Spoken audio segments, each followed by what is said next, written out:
Heart rate complications. Definition. Heart rate complications are alterations in the sequence of heartbeats, maybe due to changes in heart rate, both because they accelerate slow bradycardia or tachycardia. A change in the heart's normal electrical conduction system can result in an arrhythmia or irregular heartbeat. An arrhythmia can be an abnormally slow heartbeat or an abnormally fast heartbeat. In some cases, it can be fatal.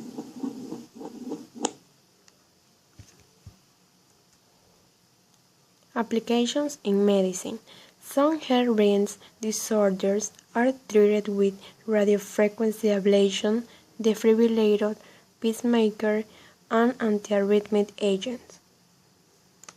Implantable pacemakers and defibrillators are devices that apply electric shocks to maintain the rhythm of the heart and, if necessary, restart it.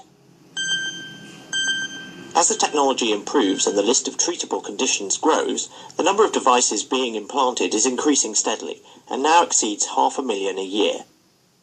The heart is made up of 4 chambers, 2 atria and 2 ventricles. On each side, the atrium is connected to the ventricle by a one-way valve.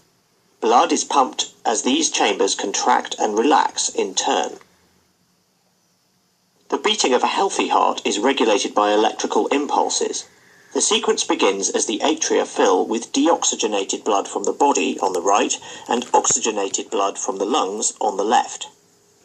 An electrical signal from the sinoatrial node then causes the atria to contract, forcing blood into the ventricles. The electrical signal is then picked up by the atrioventricular node and directed into the Purkinje fibers in the ventricle walls, causing the ventricles to contract. And the blood is then pumped through the pulmonary valve on the right to the lungs and the aortic valve on the left to the rest of the body. These valves close and the cycle then restarts.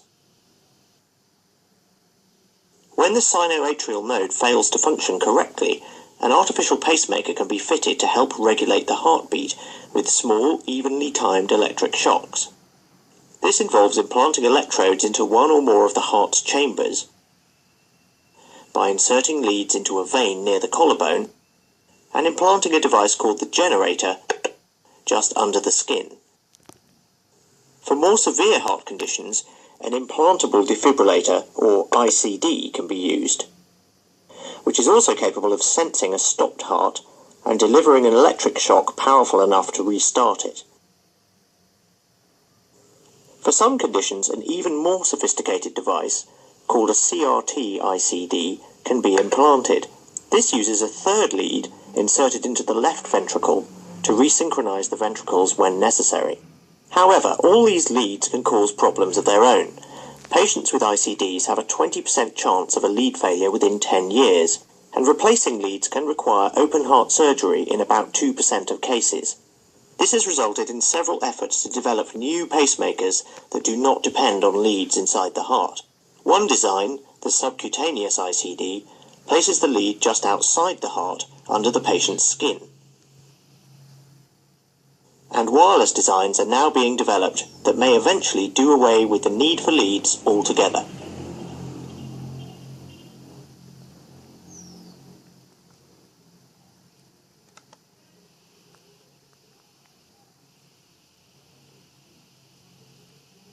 When the heart's natural pacemaker is not working properly, the heart may beat too fast, too slow, or irregularly. A doctor may implant a heart rhythm device like a pacemaker or defibrillator to restore the heart's natural rhythm. These devices are traditionally implanted in the upper chest beneath the collarbone and are about the size of a stopwatch. These battery-powered devices are connected to the heart with a lead, a thin, flexible wire that is traditionally inserted into a vein into a heart chamber. An internal defibrillator can sense when the heart is beating too fast, called tachycardia. In this case, the device will send small, painless electrical pulses to correct the heart rate. If the rapid heart rate continues, the defibrillator will deliver a necessary life-saving shock and restore the heart to a more normal rate.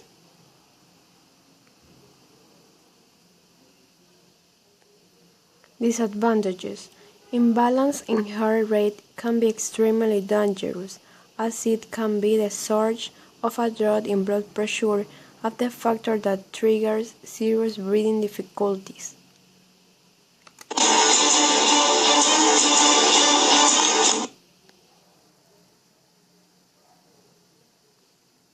So what causes an arrhythmia? An arrhythmia can occur if the electrical signals that control the heartbeat are delayed or blocked. This can happen if the special nerve cells that produce electrical signals don't work properly.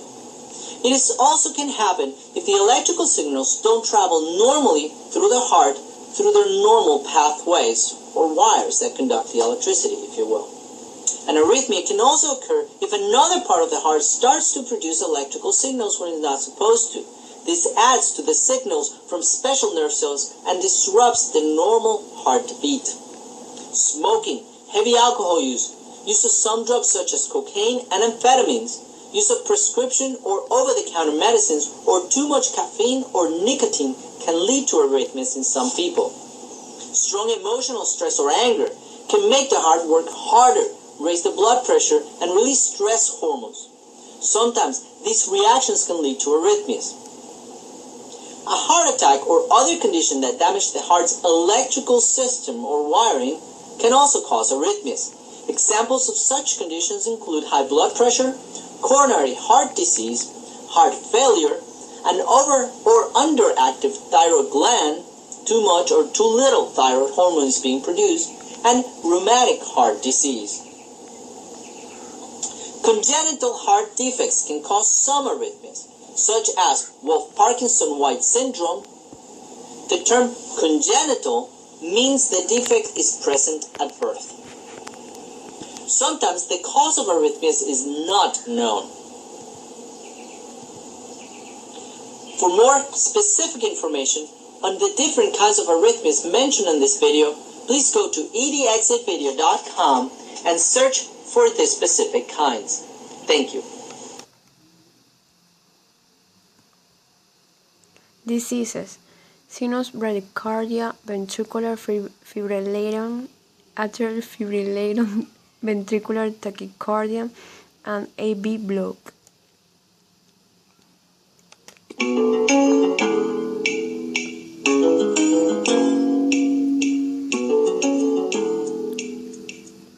Your heart is a muscle that works continuously, much like a pump. Each beat of your heart is set in motion by an electrical signal from the sinoatrial node, also known as the SA node. The SA node is in the right atrium, one of the two upper chambers of your heart.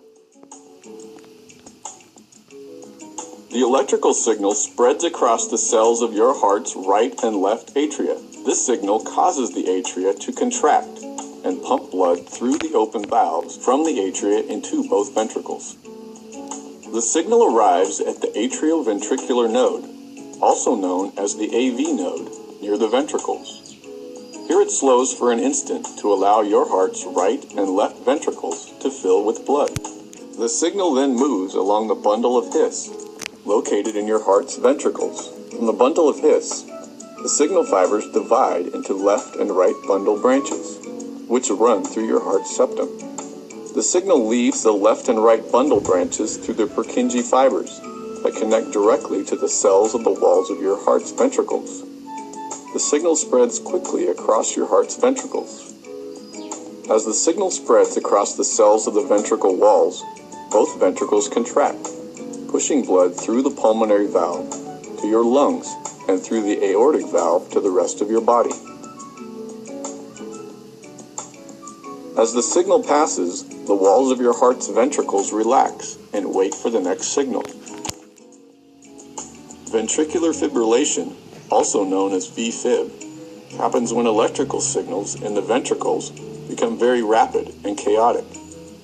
As a result, the ventricles quiver and are not able to pump blood to the lungs and the rest of the body. VFib can happen during or after a heart attack, or in a heart that is damaged from another condition. Because the heart is not able to pump blood when it's in VFib, sudden cardiac death is often a result, unless a person gets emergency medical care right away.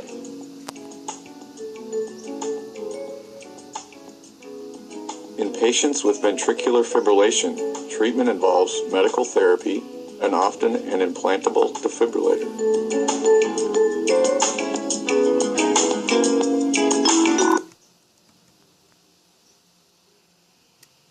A healthy heart works continuously to pump blood around the body by beating regularly under the control of electrical impulses that originate from the sinoatrial or SA node, the heart's natural pacemaker.